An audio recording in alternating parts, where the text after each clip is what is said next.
बेटा है जो अपने पेरेंट्स को यात्रा पे लेके आए हाथ पकड़ के। नमस्कार दोस्तों, मैं प्रिया आपका स्वागत करती हूँ हमारे यूट्यूब चैनल पे।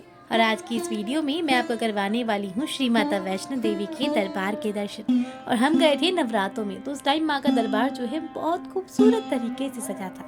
और इससे पहले के सफर में हमने ट्रेन से कटरा तक आने का सफर तय किया था। पहले टाइम में यात्रा की पर्ची बनती थी और आज के टाइम पे यहाँ पे कार्ड फॉर्म भी बनने लग गया है। और ये जो है ट्रैकेबल भी होता है, मतलब आपका कोई ग्रुप का बंदा अगर खो गया तो ये बहुत हेल्पफुल होगा। और ये आपको रेलवे स्टेशन या फिर बस स्टॉप के पास बनवाने की सुविधा मिल जाएगी। इसके बिना आप यात्रा शुरू नहीं कर सकते। और इस वीडियो के माध्यम से हम बात करने वाले हैं शक्ति पीठों के बारे में। यहाँ पे क्यों तीन जो है पिंडी रूप है माँ के, माँ वैष्णो देवी की कहानी क्या है, इसमें गोरखनाथ का रोल क्या था, और ये कहानी जो है वो कल के अवतार से कैसे जुड़ी है, यानी विष्णु जी से कैसे जुड़ी है।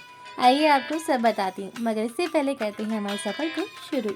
प्रेम से बोलो जय माता दी। और हम भवन पे पहुँच चुके हैं, मतलब अब हम यहाँ से चढ़ाई शुरू करेंगे। इससे पहले वाला पूरा रास्ता जो है हमने अभी ऑटो में प्रेफर किया था, क्योंकि बस स्टैंड से आगे आके ऑटो मिल जाता है सीधा, और वो चार्ज करेगा आपको 50 से 70 रुपीज़ पर पर्सन। बट पहले बात कर लेना हमसे, उन्होंने 150 में 2 जनों का किराया लिया था। तो अब देखते हैं। बाकी माँ का भवन जो है शुरुआत से ही बहुत अच्छे से सजा हुआ है, और चढ़ाई करने वाले भक्तों की जो भीड़ है वो भी बहुत ज़्यादा है।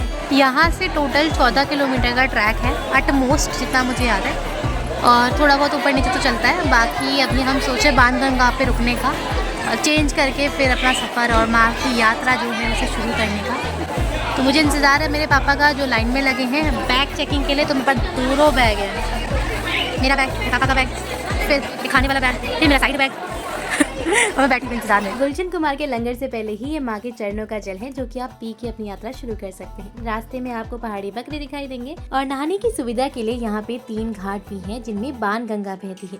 बाणगंगा वही गंगा है जिसमें माँ वैष्णो देवी ने अपने केश धोए थे, और ये जो है हनुमान जी ने तीर मार के बनाई थी। पुरानी कथाओं के हिसाब से यहाँ पे जो नहाता है उसकी सारी थकान मिट जाती है। यहाँ का पानी एकदम साफ है, और यहाँ पे कैटफिश होती है इस पानी में, और बहुत ठंडा होता है। तो अब देखते हैं। बाकी अब पानी को देख के बहुत अच्छा लग रहा है।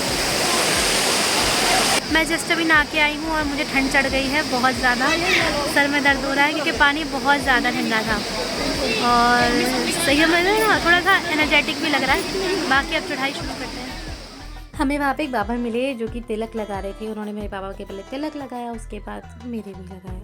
मैंने कहा थोड़ा छोटा लगाना, बट उन्होंने नहीं मानी, और ये तिलक बहुत ज़्यादा लंबा हो गया था। उसके बाद हमने किए माँ वैष्णो देवी के चरण पादुका के दर्शन। ये माना जाता है जब माँ वैष्णो देवी भैरवनाथ से बच के चल रही थी आगे, तो जब उन्होंने पीछे मुड़ के देखा तो यहाँ पे उनके पैरों के निशान छप गए, जिनके भक्त दर्शन करते हैं और आगे के सफर को तय करते हैं। जय माता दी बोलो, जय माता बोलो।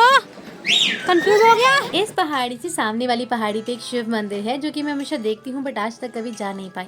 रास्ते में एक छोटी सी बच्ची ने पापा से चुन्नी मांगी और पापा ने दिला दी, बट कभी कभी ना छोटे बच्चे इन चुन्नियों को बेच देते हैं, तो ये चीज़ मुझे बुरी लगती है। जब मैं वैष्णो देवी आती हूँ मुझे महसूस होता है मैं कितनी अनफिट हूँ यार, मेरे पापा मुझसे आगे चल रहे हैं और मुझे बहुत जल्दी सांस फूल जाती है हेल्थ इश्यूज़ के कारण, बट फिर भी ऐसे ना धीरे धीरे चलते जा रहे हैं। और अब देखते हैं। जय माता दी। लगभग 3 किलोमीटर बाद ही अर्धकुंवारी था, और वहाँ तक का सफर जो रोशनी में जा रहा था, मार्केट की रोशनी में बहुत प्यारा लग रहा था। तो मैंने 526 सीढ़ी ली, और ये मेरी पहली सीढ़ी है, थोड़ी ज़्यादा हो गई। हाँ, और मैंने शायद 70-80 सीढ़ी के बाद ब्रेक लगा लिया है। धीरे धीरे करूँगी नंबर्स। बट हाँ, वैष्णो देवी में ना बड़ा मज़ा आता है, स्पेशली रात को, है ना। बाकी यहाँ पे मैं गाय और बकरी को देख के बड़ी क्यूट सी फीलिंग आ रही है, क्योंकि यहाँ की जो गाय की हाइट है वो 3 फुट है, 3 फुट से ज़्यादा नहीं है। मेरे पीछे वो सीन है जिसे कैप्चर करने के लिए मैंने 526 सीढ़ी ली थी। यहाँ से पूरा कटरा जगमगा उठता है। आइए दिखाती हूँ। 26 लगभग की सीढ़ियाँ ख़त्म होने वाली हैं और मुश्किल से 100 बची हैं, बट मेरे को बिल्कुल भारी नहीं पड़ा इसमें। बहुत प्यारा व्यू है। हम यहाँ पिछली बार भी रुके थे, तो इसलिए मुझे जगह बहुत पसंद है। यहाँ से ना दिन में पूरा व्यू दिखता है, पूरा। मतलब रेलवे स्टेशन तक आपको यहाँ से दिख जाएगा। आगे जाके भवन पे आपको ये ऐसे बहुत सारे पत्थर एक के ऊपर एक रखे हुए दिखाई देंगे। जिन लोगों को घर चाहिए होता है वो यहाँ पे ऐसे घर बना के जाते हैं और माता रानी से दरख्वास्त करते हैं कि माता रानी हमें एक छत मिले जिसे हम अपना घर कह सकें। और ऐसे पत्थरों की कभी कभी माता रानी पूरे बंगले बंगले बना के देती है। क्यों वैष्णो देवी को माना जाता है शक्तिपीठ, आइए इसके पीछे का आपको किस्सा सुनाती हूँ। जब सती आग में जल चुकी थी, उनके शरीर को शिवजी लेके घूम रहे थे और ऐसा कई सालों तक हुआ, मगर विष्णु जी को उनका ये जो दर्द है वो देखा नहीं किया। उन्होंने देवी के जो है 51 टुकड़े कर दिए और 51 टुकड़े अलग अलग जगहों पे गिरे थे और उनमें से एक जो है वो वैष्णो देवी भी था, जहाँ पे आज भी माँ के पिंडी रूप में उनकी पूजा होती है। हेलो गाइस, मुझे यहाँ पे मेरे सब्सक्राइबर मिले हैं, ये देखिए। हेलो गाइस, आप कैसे हो? जल्दी से आइए वैष्णो देवी और जय माता की नवरात्रि में पूजा करिए। आपकी जो मन्नत होगी वो पूरी हो सकती है, तो जल्दी जल्दी आइए और जय माता जी करिए। मैंने सब्सक्राइबर बताया था, वो क्यों नहीं बताया? क्या बताया? तुमने मेरे सब्सक्राइबर और झूठ नहीं बोल सकती थी। हाँ, मैं आपकी बहुत मतलब दीदी की सब्सक्राइब थी, तो प्लीज़ लाइक शेयर कमेंट और सब्सक्राइब करना ना भूलें। माँ की गर्भ गुफा के दर्शन करने के लिए दुआरी में नंबर लगाए जाते हैं, तो हमारे पास वो वक्त नहीं था तो हम वहाँ नहीं जा पाए। पापा, अब हम कौन से रास्ते से जा रहे हैं? अभी हमने हिमकोटी वाला रास्ता चुना है क्योंकि इस रास्ते पे चढ़ाई कम है और ये हाथी मत्थे वाले रास्ते से ज़्यादा सुविधाजनक है। कितना डिफरेंस पड़ता है? एक किलोमीटर लंबाई का फर्क पड़ता है और हाइट में तो हाइट में थोड़ा फर्क है। पापा, आपको कैसा लग रहा है? अच्छा लग रहा है। इस रास्ते की कुछ खासियत है कि ये बहुत साफ़ है और इसी के साथ साथ 9 बजे के बाद यहाँ पे आपको ई रिक्शा नहीं मिलने वाले हैं, तो अगर आपको ट्रैकिंग करनी है तो ही आना, वरना फिर ट्रांसपोर्ट का इशू होगा। हमारे साथ में एक लेडी आ रही थी और वो ये सोच के आ रही थी कि यहाँ पे ई रिक्शा चल रहे होंगे, बट 9 बजे के बाद। आइए आपको कलयुग में होने वाली माँ वैष्णो देवी की और विष्णु जी के कल की अवतार की शादी के बारे में बताती हूँ। एक बार की बात है कि राजा निसंतान था, उसने माँ की तपस्या की और माँ से वरदान मांगा। माँ लक्ष्मी, माँ काली और माँ सरस्वती तीनों ने खुश होकर उसे एक पुत्री का वरदान दिया।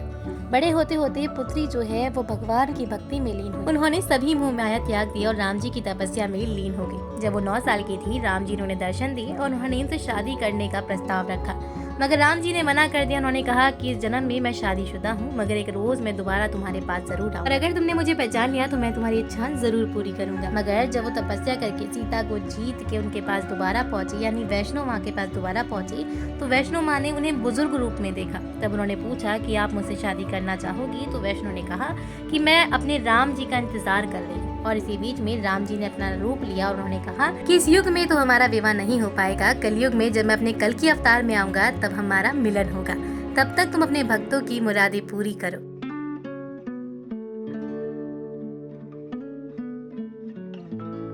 लगभग 11 बज चुके हैं और अभी भी 3 किलोमीटर बचा हुआ है भवन पे पहुंचने के लिए। हम अर्धकुंवारी नहीं जा रहे हैं और यहाँ का टेम्परेचर धीरे धीरे कम होता जा रहा है।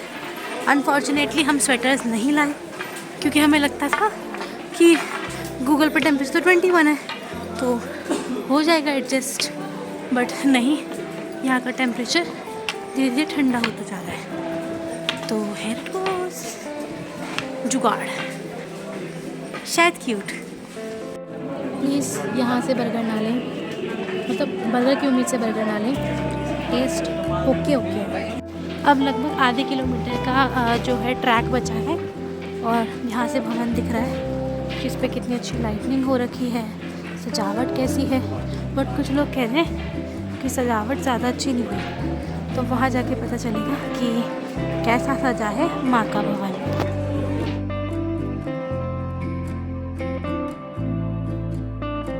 माता के दर्शन करने से पहले मैंने सोचा कि यार नहा लेते हैं, कोई बात नहीं, इतनी दूर आई हो तुम। और नहाने का नुकसान, मेरी नस के ऊपर नस चढ़ रही है, अगर मैं थोड़ा सा ही पैर मूव कर रही हूँ तो यार ठीक है, बहुत ज़्यादा बुरी हालत हो जाती है, खासकर इस टाइम पे नहाना। अगर तुम नॉर्मल पानी से नहा रहे हो तो और बुरे, और अगर तुम कपड़े ठंडे वाले मतलब ठंड वाले नहीं लाए तो और बुरे, मत करना ऐसा। आइए अब आपको करवाती हूँ माँ के दरबार के दर्शन, जो कि नवरात्रों में सजा हुआ था, और इसी के साथ सुनाती हूँ आपको माँ वैष्णो देवी और भैरव बाबा की कहानी। एक बार की बात है, एक ब्राह्मण अपने घर में भंडारा कराना चाहता था, मगर उसके घर में पर्याप्त राशन नहीं था। उसने सबको नोट तो दिया, पर उसे डर सता रहा था कि हो भी पाएगा या नहीं। अगले दिन उनके घर में कई सारी कन्या आती है, जिनमें से एक वैष्णो देवी भी होती है। वो उन्हें वरदान देती है कि ये भंडारा अच्छे से हो जाएगा, और वैसा ही होता है। लोगों के बीच में उस लड़की को लेकर चर्चा शुरू हो जाती है। वक्त के साथ वो लड़की बड़ी होती है और धर्म के कामों को लेके, धर्म की ज्ञान को लेके लोगों के बीच में जागरूकता फैलाती है। इसी के साथ वो भंडारे भी कराती है। उन्हीं भंडारों के बारे में जब गोरखनाथ को पता चलता है तो अपने शिष्य भैरवनाथ को उस लड़की के पीछे भेजता है। वो देवी के यहाँ भंडारे पे जाता है और कहता है कि मुझे मांस मच्छी का खाना चाहिए, मुझे शाकाहारी नहीं चाहिए। माँ बड़ी विनम्रता से उसे मना करती है और कहती है कि साधु का घर है, यहाँ पे मांस मच्छी का खाना नहीं मिलेगा। अपने गुरु गोरखनाथ की बात मानते हुए वो देवी के आसपास घूमा करता और धीरे धीरे उन पर नजर रखते हुए उन्हें देवी से लगाव हो गया। उन्होंने उनके सामने शादी का प्रस्ताव रखा, मगर देवी ने ठुकरा दिया। धीरे धीरे वो देवी के आसपास रहने लगा और देवी को परेशान करने लगा, जिसके कारण देवी अपनी भक्ति में लीन नहीं हो पाई। एक रोज भैरवनाथ से परेशान होकर देवी हवा में उछल हो गई और पर्वतों में जाके फंस गई, और वहां जाके हनुमान जी को मनाने लगी। 9 महीने तक वो जो है गुफा के अंदर तपस्या करती हैं, और 9 महीने तक भैरवनाथ से जो है हनुमान जी लड़ते हैं। 9 महीने के बाद जब देवी बाहर निकलती है, वो देखती हैं कि भैरवनाथ के चेहरे पे अभी भी एक मुस्कान है, जिसे देख के वो काली का रूप लेती हैं और भैरवनाथ के सर को उसके धड़ से अलग कर देती हैं। मगर जब भैरवनाथ उनसे माफी मांगता है, उसकी आत्मा उन्हें बताती है कि मैं बस इस इंसानी रूप से मुक्ति चाहता था, तो मैंने ऐसा किया, मगर मुझे अपनी बात का पछतावा है। तो माँ उन्हें माफ कर देती है और उन्हें एक वरदान देती है कि जो भी वैष्णो देवी आएगा वो भैरव बाबा के दर्शन करे बिना नहीं जा सकता, वरना उनकी यात्रा अपूर्ण मानी जाएगी। और धीरे धीरे वक्त के साथ वैष्णो माता ने अपने इंसानी शरीर को त्याग के एक पिंडी रूप जो है वो धारण कर लिया, और इन्हीं पहाड़ों में वो पिंडी आज भी स्थित है। और हमें माँ की तीनों पिंडियों के दर्शन जो है वो रात को हुए थे, रात के 3 बजे, और सुबह जो है हमने दोबारा माँ के दरबार की आरती को सुना और माँ से हाथ जोड़ के अपने सफर से आगे बढ़ने लगे।